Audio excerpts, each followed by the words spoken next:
Okay guys, welcome back. B is for boost, and today I'm going to show you how to take an original car part and use it to make a mold or a plug so we can do a carbon fiber trunk. In this case, we're doing a trunk, so first thing I'm going to do is take my rubber racer wheel and get rid of any emblems that was on the trunk or any glue that's left behind from the emblems I did take off. So if you're new to the channel, guys, make sure you subscribe, turn on post notifications. This is going to be an awesome build because this is going to go with our can we make our PT Cruiser the fastest stock turbo PT Cruiser. And the first thing we're going to do is do a little weight reduction. So we're going to do a carbon fiber trunk, carbon fiber hood, and a few extra little pieces that you guys might be interested in.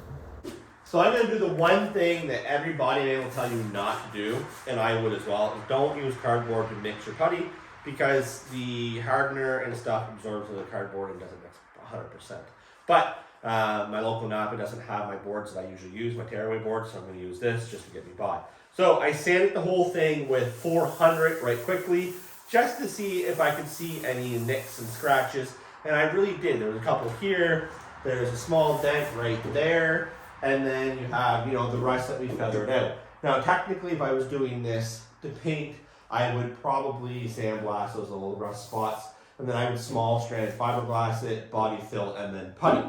But again, I'm not using this after this is done. This is going to be discarded. So all I'm going to do is take a little bit of putty and, go over the dent, go over a couple scratches that I feathered out, and I'm going to go over the rust because the rust is only pitted. Let me show you. So if you look closely, it's only a little pit in there. So I'm just going to fill that pit with, well, actually I'll fill that whole little spot that I back sanded, but I will fill that pit with some putty, sand it smooth, and be done with it.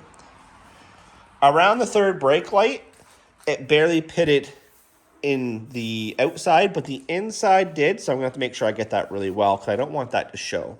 But I think the third brake light actually sits farther up, so I don't think you'd see it to begin with, but I want to fix it properly. And then we just got like a dent or a scratch there that you can see that I'll putty. We have a dent there. And you will see on both sides that it's shadowed where the 2.4 turbo and the Touring Edition right there. So I'm going to end up having to prime that because I don't know if that's going to shadow through on the mold. First time doing the mold, I want to make sure that it's fine. And I'm going to be priming those spots anyway, so I'm also just put a little high build primer there and I'll block that out. So the only thing I'm doing, guys, is I'm going to take some putty and I'm going to mix it in. Probably don't need a lot because A, this goes pretty far anyways, and B, well, there's not much to do. So putty. Always a good idea to take your hardener and knead it a little bit. So you just want to mix it up inside so it mixes well. If not, when it sits, it actually separates. Like you see the putty will start to separate a little bit from sitting for so long. It's been a long time since I've done body work. Now, if you follow my channel, most of my stuff I do is body work. So, put a little bit on there. It is cold in here today. So technically for every golf ball size, you want like a pea-sized hardener, but anyways, that's a different video. So I'm just going to take a little bit, and I just want to go over top. Now there's something in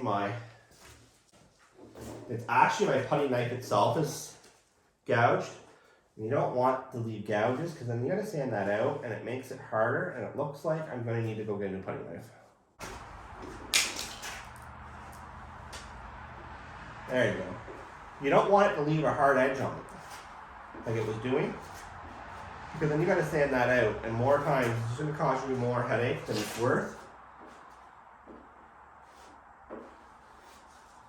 Now with the putty down, I just got to let it dry, and then I'll make that hole the way it's supposed to be. I'll block those out. It shouldn't need much because there wasn't. You'll notice that there was a big long scratch. Let's see if I can get it to clear. There's a big long scratch that went through there. Yeah, you can see it right there. I'm not too concerned about that because primer should cover that up. So we'll come back when this is dry, guys. We're going to block this by hand, make sure that it's smooth. We'll get the edges in there. I just shoved it in there. I'm going to sand it out. Like I said, it's not too concerning where it's a mold. And once this is done, we can get it primed. We'll flip it over. There's a little bit of rust on the back side I need to address. only because I don't want the roughness of the rust to show up in the underside of my trunk lid. And then we'll be ready to actually block the primer and continue with this.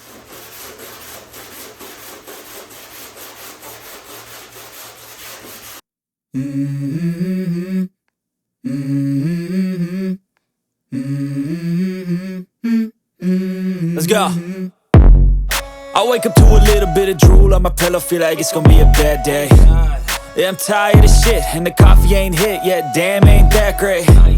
I don't wanna go to work, cause my boss is a jerk, and I'm not even that paid. I need a change in my life, cause I don't feel alive, and there's nothing that makes me happy.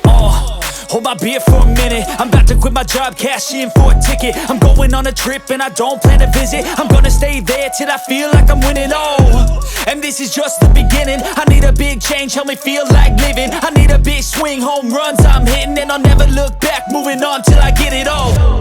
And we all got dreams, we all want things, but what you gonna do for it? How you gonna move for it? What you gonna be? And do you believe you can do anything? But what you gonna do? This is done. Feels good. I didn't miss any dents. So what I want to do now is sand this all with 320 and then prime this. But what I'm going to do is I'm going to flip it over and we're going to address the rust. So you see that there's this rust right here that I want to deal with. I got a purple rust wheel from 3M and I'm just going to grind it out. Now again, this is going to be disposed of afterwards. Technically you should sandblast it. It would probably be a hole. You'd have to patch it. I'm not going to that extreme because I'm only going to need it to pull a mold out of it. So I'm just going to clean up the rust so there's no texture there, and then I'll put some putty over it and away I go.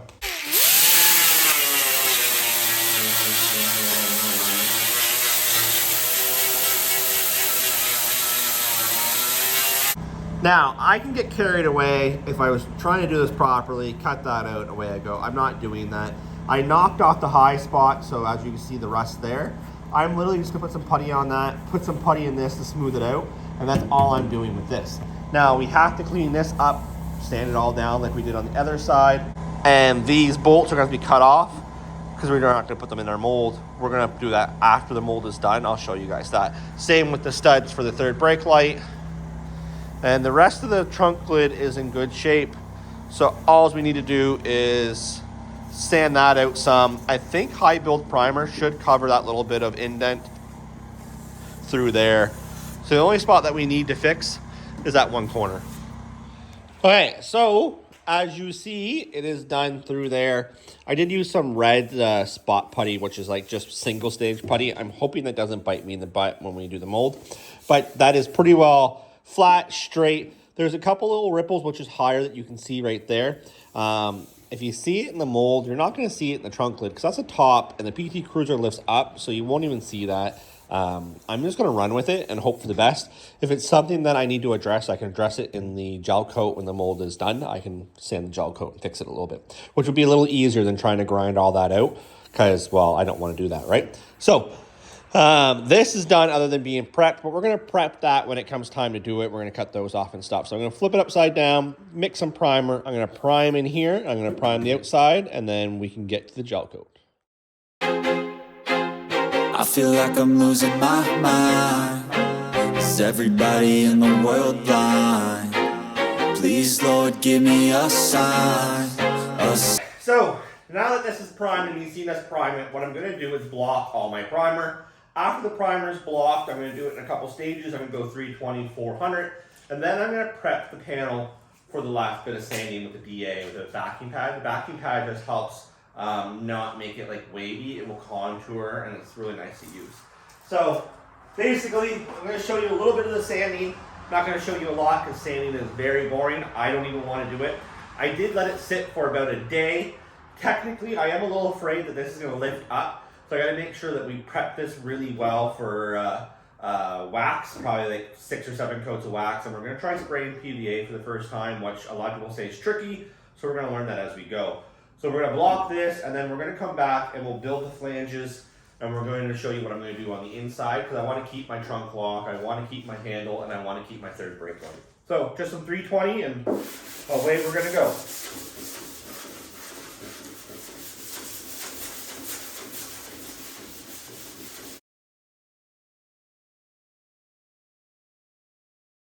tip is you'll see that the high build primer works as its own, let me see here. Oh, too much.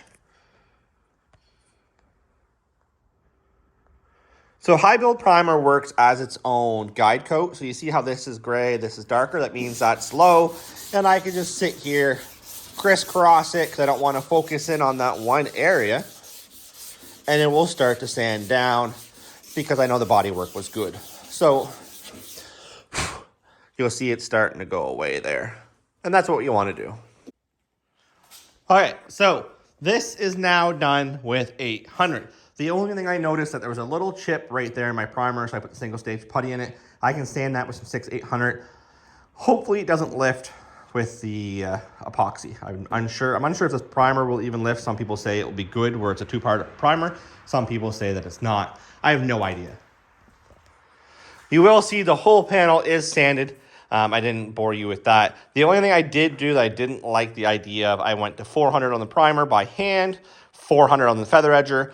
I jumped from 400 to 800. That is not a normal procedure, only because I had no 600. And the downfall of that is I used a foam backing pad. So when you push that down, you see how it kind of contours the panel so it doesn't give me indents. Is technically that will add an extra 100 grit on this. So if I'm using 800, it's technically 900. So that's my issue that I have in the back of my head is technically if I went 400, the next step would have been 600 and then 800. But I went from 4 to 8, which is technically 9 with the backing pad. Hopefully I got all the scratches out. I did it quite a few times. I don't see any deep scratches anywhere that has me concerned at all. So what I'm going to do now is going to let that dry some more so I can sand it. I'm going to flip it over and we're going to start prepping for the flanges. We want to make flanges. I guess you can't make a flange that's too big, to be honest. So I'll probably go like 6 inches out. Gives me lots of room for vacuum bag and my material. So you will see a couple things on this back side. You'll see, I haven't sanded it yet because I don't want to. I want to save that for later, and there's reasons for that. So what I'm going to do is, I think this video is getting a little long on this episode. So we got our plug ready for the mold. We're going to leave it at that, and we're going to come back on video number 2 of this, and we're going to show you how we make the mold of the front side. And it shouldn't be that bad, to be honest. So we're going to do that in the next video, guys. So if you're new to the channel, subscribe, turn on post notifications, and we'll definitely catch you on the next.